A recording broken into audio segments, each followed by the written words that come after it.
Instant వంకాయ curry ఎక్కడైనా విన్నారా? ఇదిగోండి, వంకాయలు కోసుకొని కొంచెం ఉప్పు పసుపు వేసుకొని దాంట్లోకి మనం పోపు సపరేట్గా పెట్టుకొని దీంట్లోకి వేసేయాలన్నమాట. వంకాయలు అయితే ఇప్పుడు నేను కుక్కర్లో పెట్టున్నాను. పోపులోకి జీలకర్ర, ఆవాలు, పచ్చనపప్పు, ఎండుమిర్చి, అలాగే నేను సపరేట్గా ఒక ఉల్లిపాయ, 1 స్పూన్ కారం, 1 స్పూన్ ఉప్పు, ఆర్ కారం తినేవాళ్ళైతే 2 స్పూన్ కారం, 1 స్పూన్ ఉప్పు వేసుకొని ఇలా పేస్ట్ లాగా చేసుకొని దానిలో కొంచెం వాటర్ పోసి దాన్ని వంకాయ కర్రీలోకి వేసేస్తున్నాను.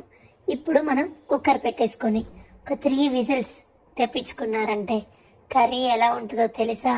వేడి వేడి అన్నంలో నెయ్యి వేసుకొని ఈ కర్రీ నంచుకొని తింటే చాలా బాగుంటుంది. Thanks for watching. సబ్స్క్రైబ్.